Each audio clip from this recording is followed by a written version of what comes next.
might ask several questions about that. Are these one-time savings to make the budget look artificially low? The answer is no. The line items that create this budget are included. I got to get that right page here. And as you go through them, we build up one line item, one department at a time that shows where those changes are from. The biggest single change comes from roads. Our roads are going down $750,000.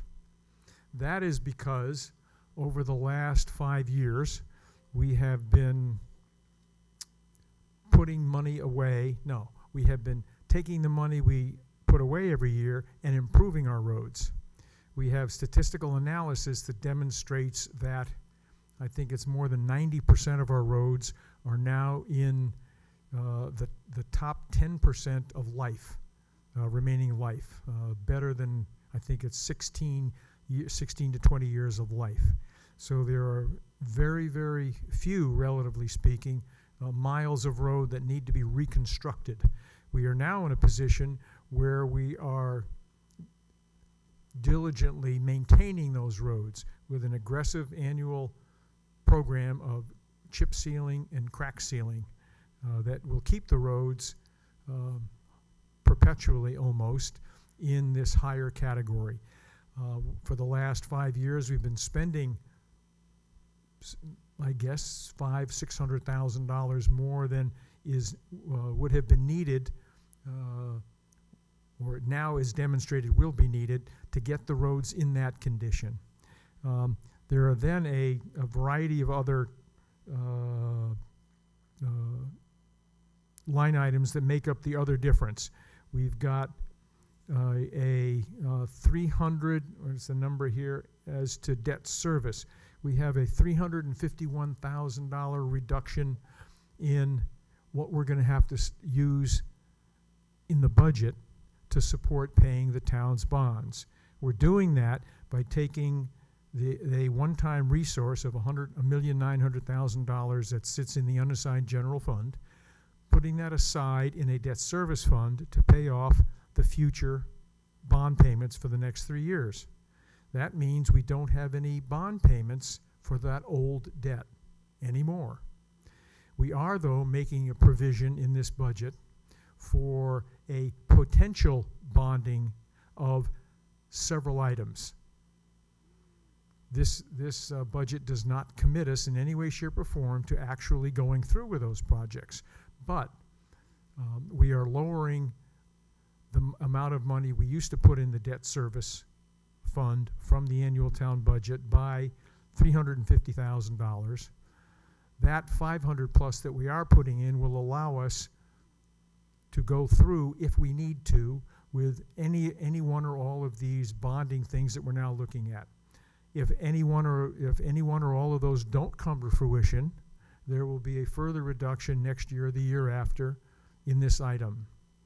So those two items alone account for $1 million reduction, and those spending levels are sustainable. The amount of money we're paying for roads now, it is clearly apparent to the road people, the first selectman, and the fiscal office that a sustained level for roads of $1,600,000, I think it's roads and bridges, I guess, a sustained level of that will take care of all our roads and all our bridges for the next 20 years. We think that's a good thing. There are several increases. There are salaries. Our town people are, I suspect, getting about a 2% increase is the general plan. There is an increase in the amount of money we have to put away for our pension because of revised actuarial standards for age and interest rates that we are required by accounting standards to adopt if we want to be reasonably conservative. Okay, so we have this sheet. It's available because there's no one in the public here, and there are no department heads here, and it's just some members of the Board of Selectmen and the Board of Finance, and this is a hearing for the public. I'm not going to go through these line items one at a time. The Board of Selectmen, Board of Finance have already had an opportunity to do that in our meetings with department heads. The next page, let's see, lists the capital requests. The capital requests are sent from the department heads to the first selectman and the Board of Selectmen. They determine which of those requests need to be transferred to the operating budget because of their nature or value, need to be put in a reserve fund or a long-term capital replacement fund, need to be approved because they're new items, or need to be held off because one, the justification, or two, the need is not so strong that the selectmen believe it's critical that we do this. So those are the capital projects, and we are the Board of Selectmen is recommending $43,000 in capital projects this year. The next page is the required income, which we the revenues, the total revenues. We are including we have the school budget included in here at Southbury's portion based on our increased ADM, which is about, what, 2.5%? Well, plus a little for us. The school budget went up net to the towns 2.5%, and there was an extra $500,000, I think, that came to us because we have more kids in the region than proportionally than the people in Middlebury do relative to last year. So after we put the school budget in here and the town budget, which you just saw, we need $71 million. We're going to get, according to the state, $3.7 million from the state to support the school budget, and we are going to generate $4,800,000 in, quote, miscellaneous revenues, non-tax revenues, to support this budget. The surplus drawdown from prior years of $1,061,000, which we'll see on a different sheet we can talk about in a minute. Most of these are pretty consistent. There are several significant changes, and one has to do with the investments on town. 2 years ago, we had interest on investments from the stuff we keep in cash and CDs of $398,000. Now, because the rates that we can get on our cash and CD investments are so low, we're only budgeting $19,000 for next year. On the other side of the ledger, we have a reserve fund investment practice where the town gives a significant pot of money to our IPOC, Investment Policy Oversight Committee, and they have a plan that currently is planned and has given us about 2.5% total return on the money that we give them versus 25 basis points, a tenth of that, should we keep it in CDs if we were lucky.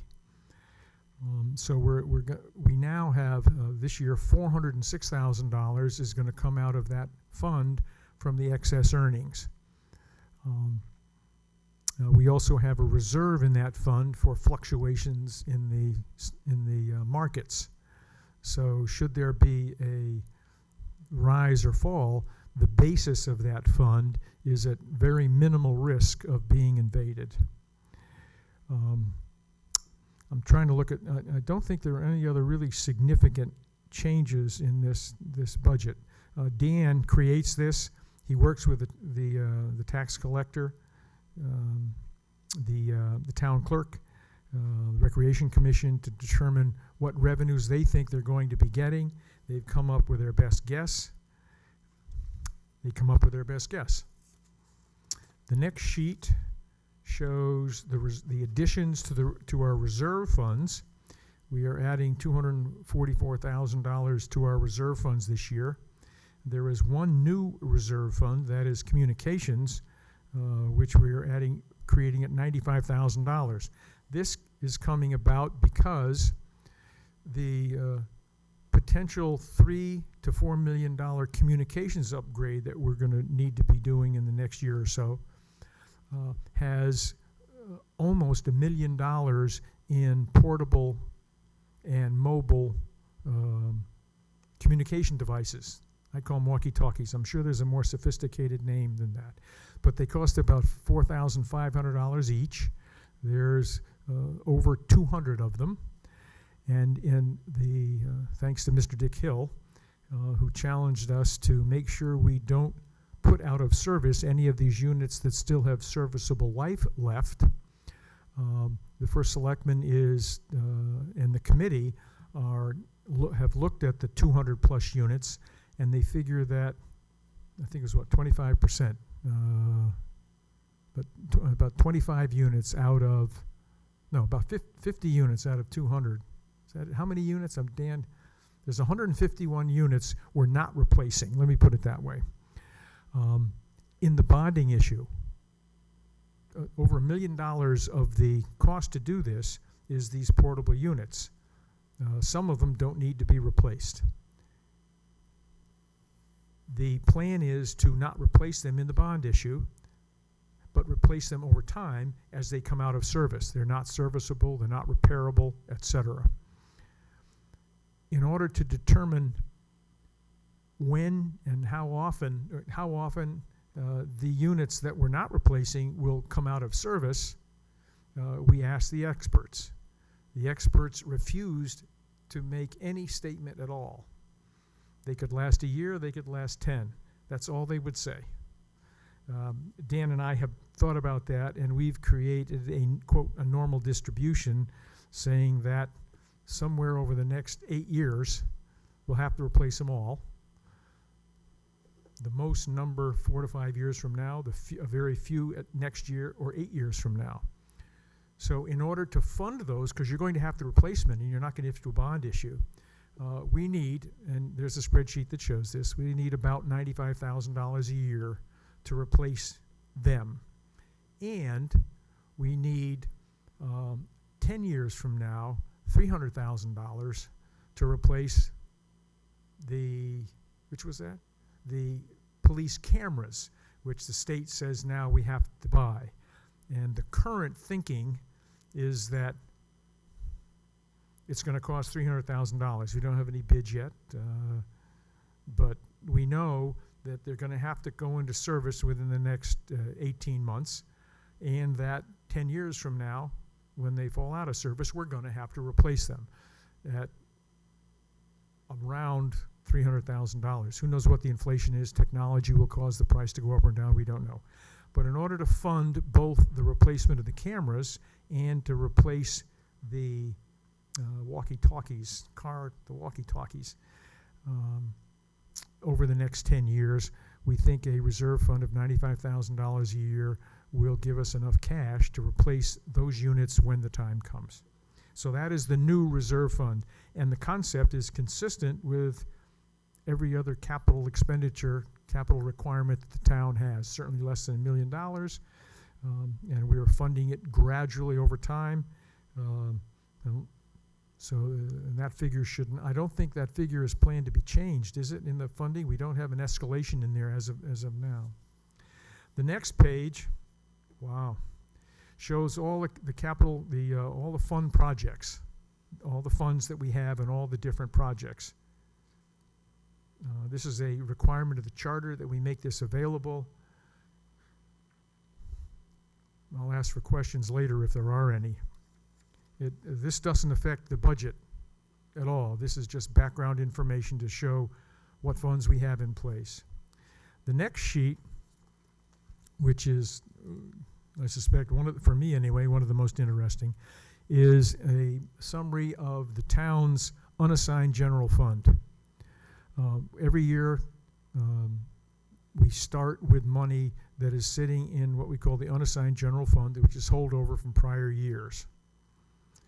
We earmark things that need to be done from there that eventually will go to the Board of Selectmen, Board of Finance, and a town meeting for approval. This does not approve these. This just explains what the Board of Finance's position is relative to these itunes and the unassigned fund. We have already earmarked and approved $2,115,000 for Edgewood, should it be approved. We talked recently, just moments ago, about the $1,900,000 that will be come out of here and go into the debt service fund to pay off the bonds that have three more year payments. Then we have an estimate by Dan of operations for this year. At the end of the year, we will have spent a little bit less than the $22 million we anticipate spending, and Dan thinks that'll be about $193,000. It's about a little less than 1%. And there is a buildup of that. It's a bunch of line item by line item that supports that. As to excess revenues for this year, Dan's anticipating $423,000 more in revenues than we budgeted. Then there were three reserve funds. When Dan finished scrubbing them, he determined there was more money in those funds than needed to be in those funds.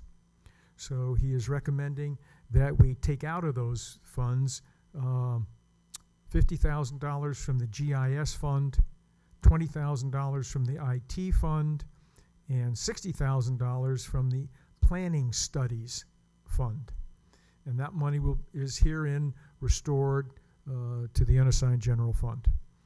We then have two things that we are annually come out of this fund. First of all is a amount of money, and you can see it there. Turn this on, point. $71,000 is the amount of money we need to increase our general fund from this to that. And the general fund by Board of Finance policy is 7.58% of the total town budget. So because the town budget includes the school budget, we need to increase the general fund by $71,000. This is the quote, rainy day fund, unquote. The next thing is $547,000, which is a significant piece of the past service cost for our pension. Rather than take 100% of the cost that the actuaries determine we need to pay to keep get our pension, keep it strong, we take a significant portion and take it out of old revenues because it relates to old liabilities. That also fixes it so that we do not have to put $540,000 more in the budget and tax taxpayers for it. We are anticipating that every year going forward, we will be conservative in our estimates on expenditures and revenues, and will generate at least $600,000 surplus on a $23 million budget. So after we do all this stuff, we come up with a number. Now that number, by Board of Finance policy, over time is given back to the taxpayers as in various amounts in various years. I'll get to that in a second. Goes as a revenue source. Now, if you remember on the revenue page, you saw the number $1,063,000 as a revenue to support this year's budget, to lower taxes. We do that by taking these percentages of that amount next year, the year after, the year after, and the year after. That provides a soft landing so that if we were to take, and we could, take the whole $2,000,004, take the whole 2,000,004 and put it in the budget this year, and next year we'd have a hole of 2,000,004 because we wouldn't have that revenue source. We don't do that. We gradually feed this 2,000,004 over 4 years into the town budget. And every year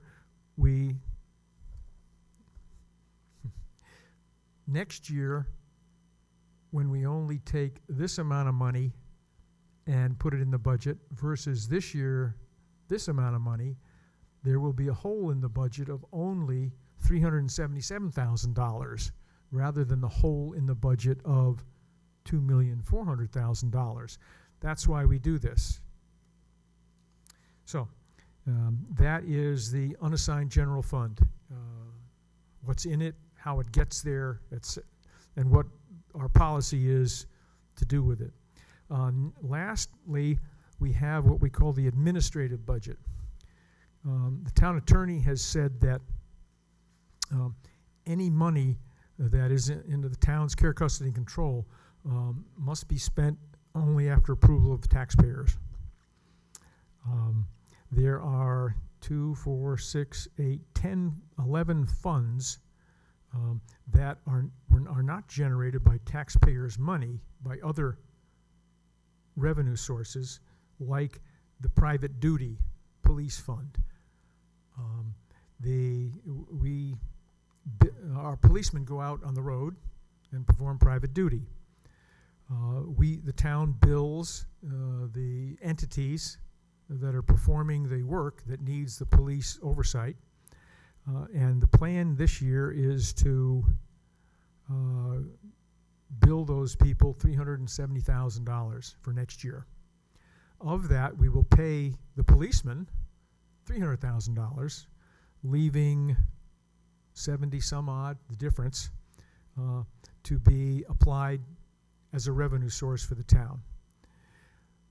The town needs to, quote, authorize the fiscal office and the first selectman to pay the policemen, even though it isn't taxpayer money. And the same for all these different accounts. The library has an endowed gift fund, which was raised independent of taxpayers' money. But because the money is in the care, custody, and control of the town, the money to be spent out of that fund needs to be approved by the taxpayers. So this administrative budget takes care of this function, of that responsibility. And then on the last page there is the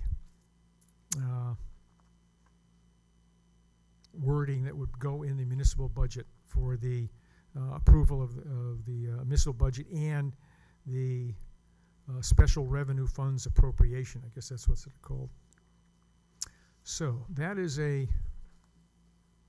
summary of this, the budget. There are no citizens here. I'll be happy to answer any questions from anyone that's here, or if anyone has townspeople, do they get to come in, or they have submitted any questions they might have to the treasurer, and he will tell us now whether or not any townspeople have any questions. Dan, have there been any questions?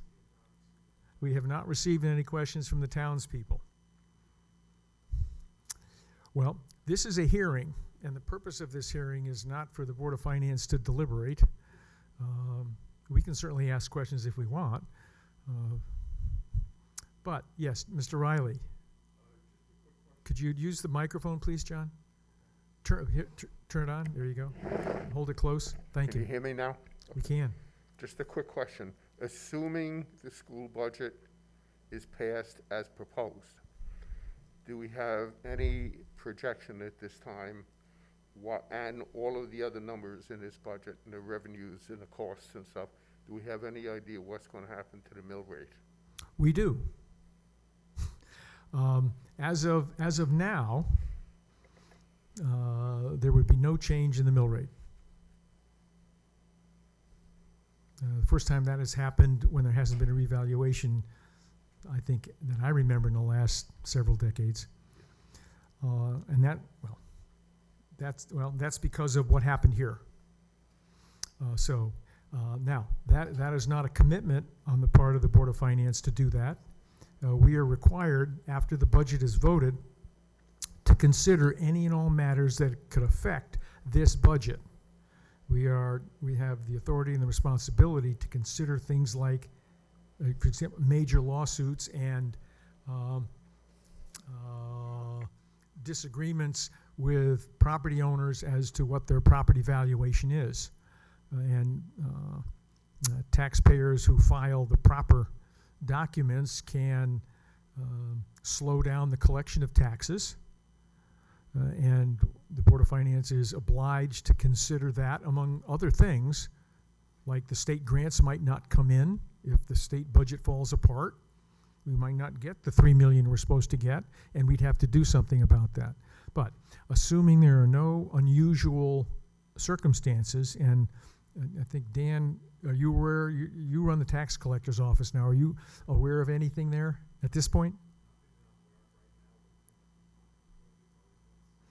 So, as of now, it would appear that there would be no change in the mill rate. Any other questions? If not, the purpose for which this meeting was called has been dealt with, and I'll declare the meeting adjourned at 6:30. Thank you all.